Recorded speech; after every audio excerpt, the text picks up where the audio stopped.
The Word of God is alive and powerful, sharper than any two-edged sword, piercing even to the dividing asunder of the soul and spirit, and of the joints and the marrow, and is a critic of the thoughts and intents of the heart. All Scripture is God-breathed and is profitable for doctrine, for reproof, for correction, for instruction in righteousness, that the man of God might be mature, thoroughly equipped unto all good works. Study to show thyself approved unto God, a workman that needeth not to be ashamed, rightly dividing the word of truth.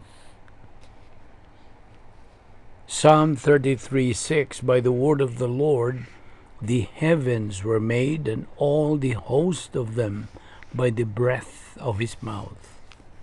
Psalm 138:2, I will worship toward your holy temple and praise your name for your loving kindness and your truth, for you have magnified your word above all your name. Psalm 33:8-9, let all the earth fear the Lord. Let all the inhabitants of the world stand in awe of him.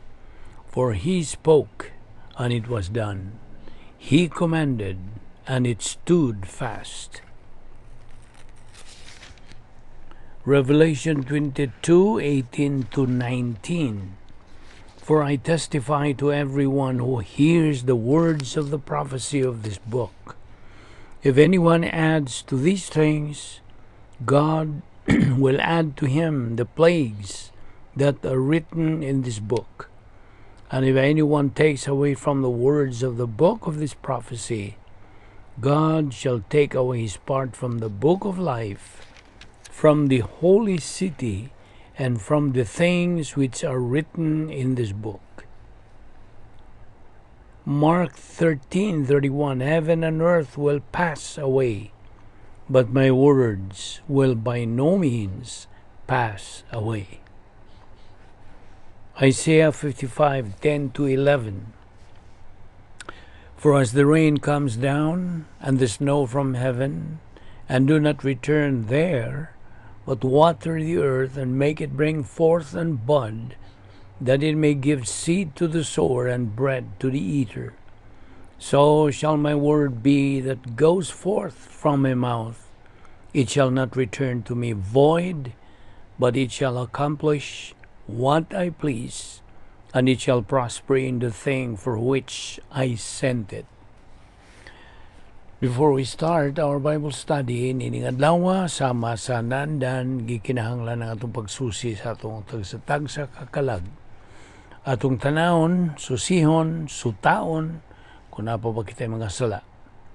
Kay kining mao mga sala, kung dili nato isugid ngadto sa tubangan sa Dios kamahan, kini makabalda, mahimo lamang kining babag sa atong pagabuhaton pagtuon sa pulong sa Dios. Busa ato karong gabiton ang prinsipyo sa 1 John 1:9, if we confess our sins, God is faithful and just to forgive us our sins and to cleanse us from all unrighteousness. For you, unbeliever, ang imong buhaton mao ang paggamit niya ng imong free will. Aron ikaw makahimos labing manungdanong desisyon, the decision to believe in the Lord Jesus Christ as Lord and Savior. Busa sa hilo magandam tas tong kaugalingon. Let us pray.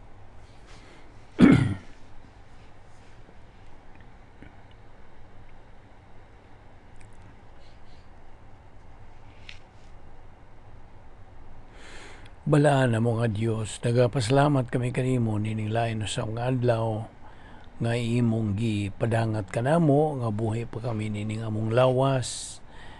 Kini gumikan lamang gyud sa imong gugma, imong kaluoy, imong grasya. Dili kami takos nga mabuhi pa panikaw. Nagalihok ba man ang imong plano nga ni sa among kinabuhi. Ubani kami karon sa among papadayon sa pagtuon sa imong pulong, og sa mga prinsipyo nga nagapaluyo nining tanan nga among pagahisgutan, pagatunan. Nagampo kami nga ang Balang Espiritu Santo magalamdag kanamo, magapatinaw kanamo og tataw sa imong mga kamatuoran. Salamat ni among Bible study pinagi sa YouTube. Kining tanan among gipasalamatan sa ngalan ni Ginoong Jesucristo. Amen. Well, may adlaw sa tanan nato mga subscribers, mga higala o mga igsoon diya ni Kristo. Welcome na usab ni nga atong adlaw-adlaw nga pagtuon sa pulong sa Dios niya pag kita maga concentrate ni nga atong tunanan nga giuluhan the protocol plan of God. Okay. Now, una sa tanan, atong ipadayon kato atong gibiyaan kagahapon may tungod sa faith rest drill. Okay. Samtang ana kita sa sulod sa operational divine sphere, which is the protocol plan of God mismo, the Christian way of life, God's power system, mao kini ang mga ubang mga nga nining operational divine sphere nga atong puloy anan samtang niya pakita nining kalibutana aron kita magmadinaugon sa atong Kristohanong pagkinabuhi. Maka sibog kita sunahan sa atong dili kasagaran nga espirituhanong panginabuhi. So, bahin sa mga punto sa faith rest drill, we have to depend on the Lord. Kinahanglan siya gyud ang atong agdon, saligan. Now, one of the most difficult challenges sa Kristohanong kinabuhi mao ang pag agad lamang o pagsalig lamang ngadto sa Dios for deliverance without interjecting human solutions. Now, kini wa mo kasabot ka, mulingkod na lang yung ka, diha, musurrender ka, or let your mind go blank, o busuay ka sa pagpapas sa katinuuran o blot out reality. Naumbot pasabot ni ining hingpit nimong pagsalig, total dependence, mao nga ikaw, you are to use your mind to trust the Lord constantly. Now, bitaw sa Exodo 14:13, stand by and see the salvation or deliverance of the Lord. Now, mao kini ang sikrito. Siya nagahatag og gahom ngadto sa mga maluyahon o sa mga gipangkapuyan. He gives power to the weary, to the weak. Ang Biblia, wa magsulti nga ang Dios mutabang ni adtong nagatabang silang kaugalingon. Kay this is hinta misnomer kining pagkasultiha nga ang Dios mutabang niya itong nagatabang sa kaugalingon na maura ba na ang usas mga preconceived notions. Ang Biblia wa magasulti nga tabangan niya kadtong nagatabang sa kaugalingon. Ang tinuod, paminaw, ang Dios dili magatabang nitong nagtabang silang kaugalingon, dili. Ang tabangan sa Dios mao kadtong way mahimo silang kaugalingon. God helps the helpless. Ang sa gisulti sa Isaiah 40:29. He gives strength to the weary, and to him who lacks might, He increases power. Now, siguro nagapadayon ka sa paningkamot, sa pagsulbad sa imong kaugalingong mga suliran, and may repeatedly encounter a stone wall.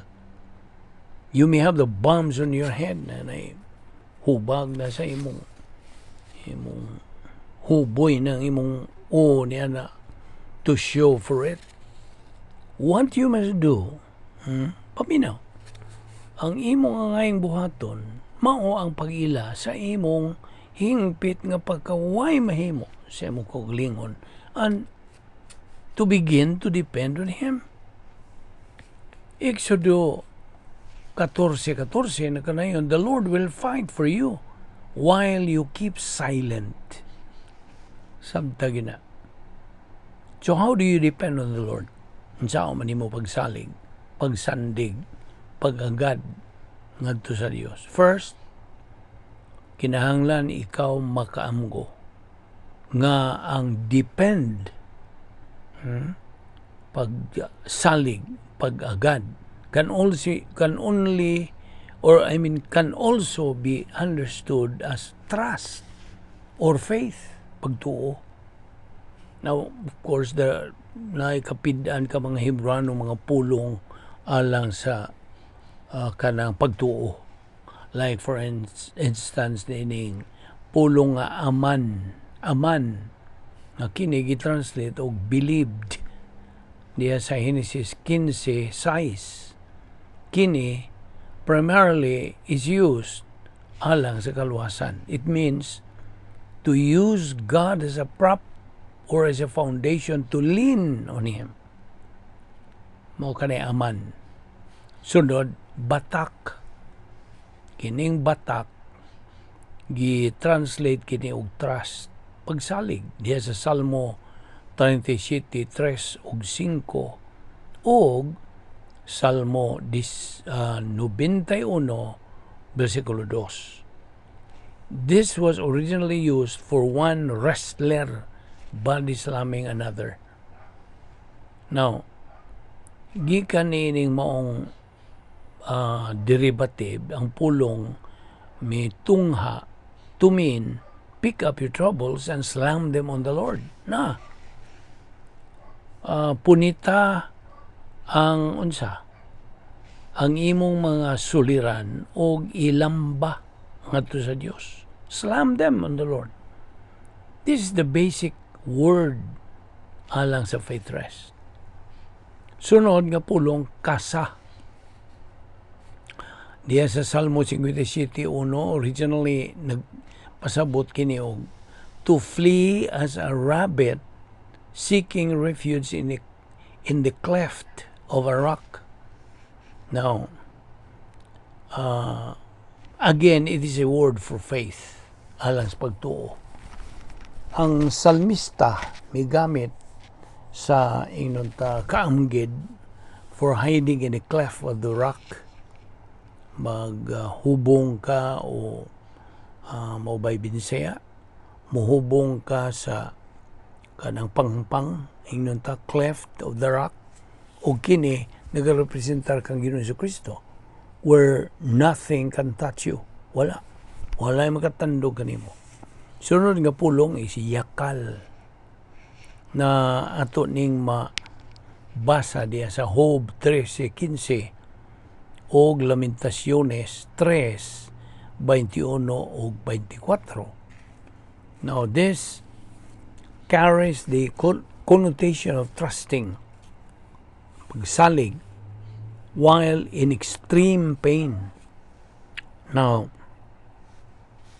bisan tud kung ikaw miserable or in the agony of suffering, maka panag-iya ka niya ng pagsalig nga ikaw ipalingkawas. Thus, it came to mean to trust under pressure. Okay? Tima nina. Mao na yakal. Karon sunod nga pulong, kava. Qavah. Mao ni kinakusgang pulong alang sa pagtuo nga gitranslate kini og weight, paghuwat, na si Siyas 40:31. This was originally used for kanibang maghimo ka og kanang pisi, making rope by weaving, imo nang baliktos, inunta. You weave a frail, easily broken strand ngadto sa ligo na gyud nga pisi that cannot be broken. Now, you may be a weak little strand apan sa dihang ikaw magapadayon sa pagsalig sa Dios in spite of all difficulties, in spite of the hopelessness, sa maong sitwasyon. You will exchange your frailty ngadto sa pagkalig-on, kabaskog sa Dios.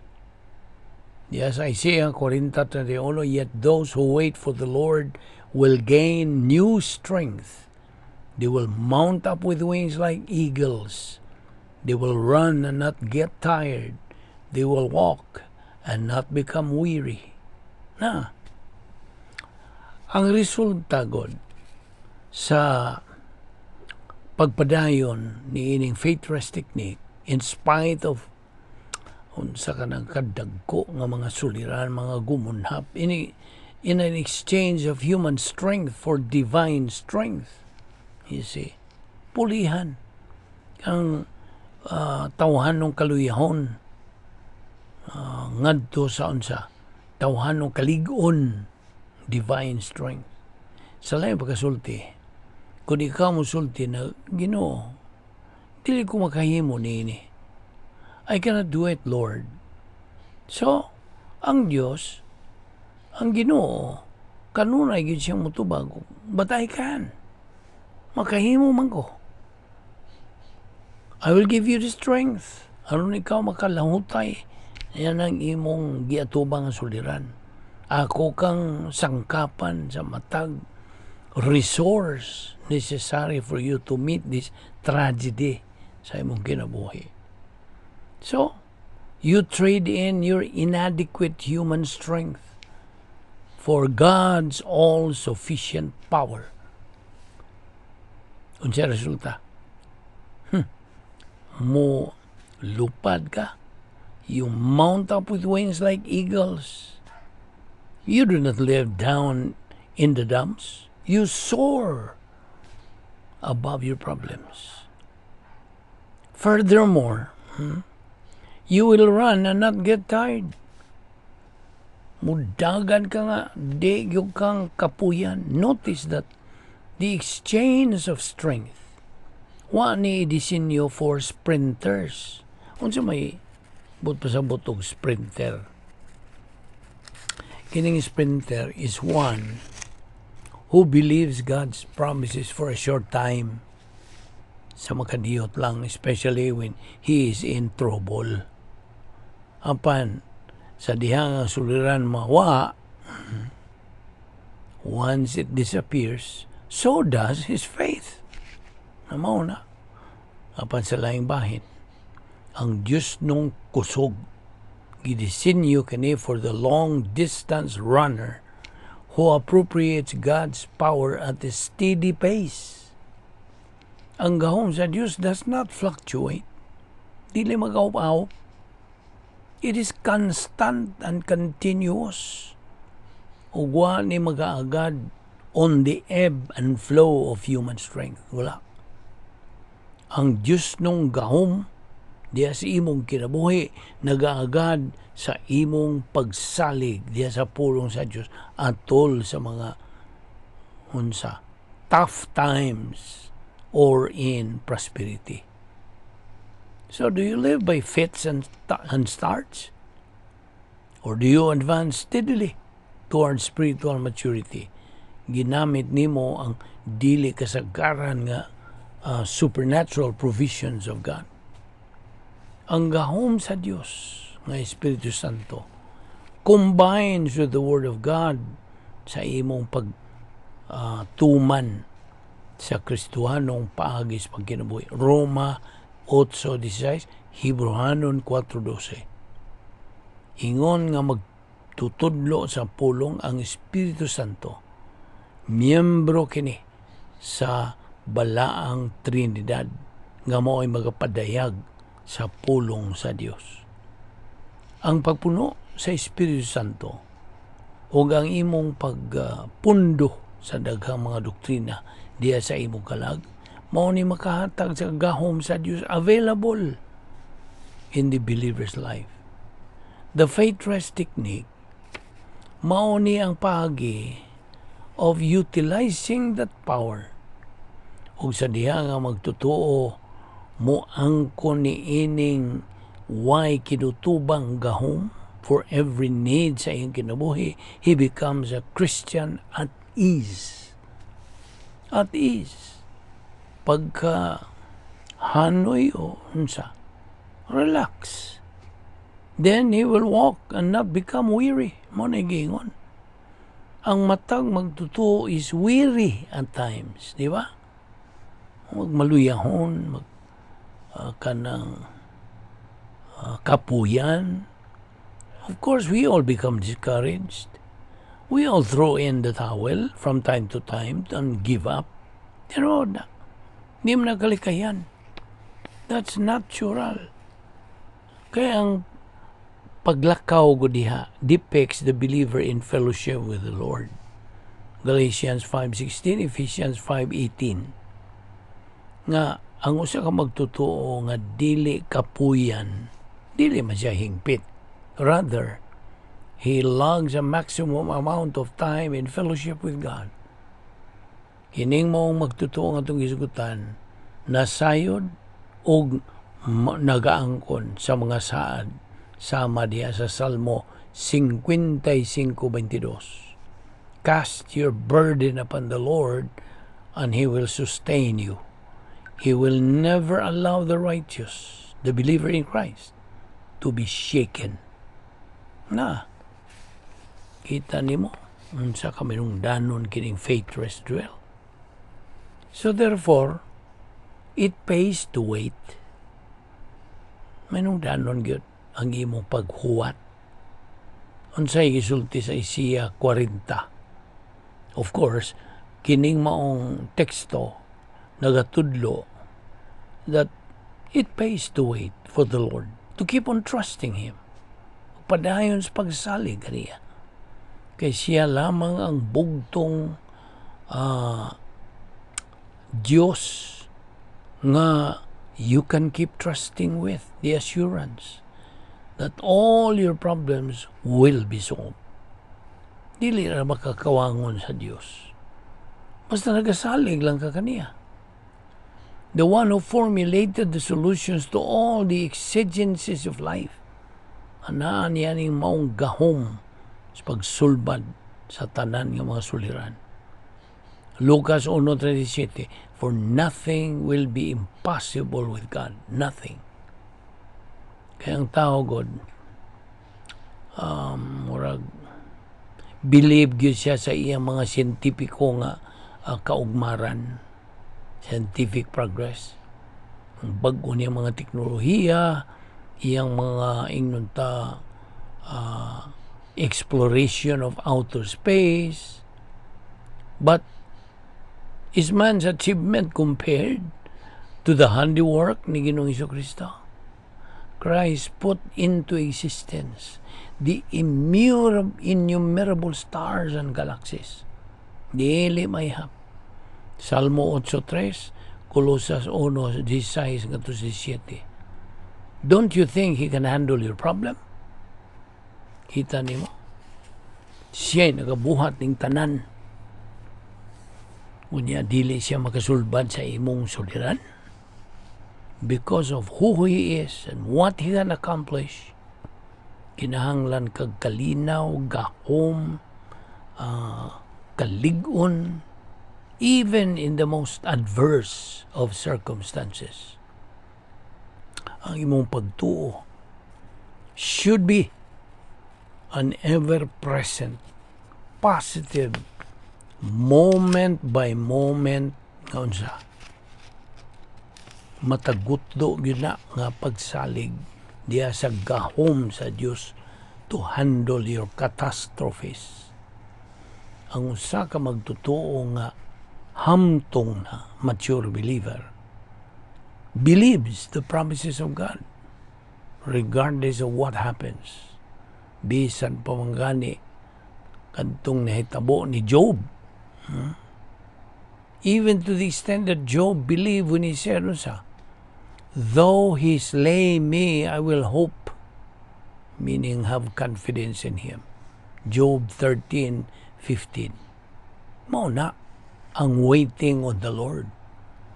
Pagpaabot sa Dios, paghuwat sa Dios, mao nay gutlo por gutlo nga pahulay. And that is the epitome of the faith rest technique. Well, it is easy to believe the Lord's promises when things are going your way. Diba? Apan sa dihang ang sitwasyon, mua naman na siya kang ngit-ngit o wanay paglaom. Isn't the same Lord with you in the darkness? Mga magyapon siya, ang Diyos. Can't you look through the shadows and see Him in His Word? Diha sa doktrina sa Biblia, nga napundon diha si mong kalang. Kung ang Diyos, si Ginoong Jesucristo created the vast universe, ug wa gid siya mawahid, never lost track of one single atom, kung siya nasayod nga ang usa ka sparrow matagak, don't you think He can solve your problems? Matthew 10:29. Ana siya saad o doktrina for every predicament, ingon man for every success.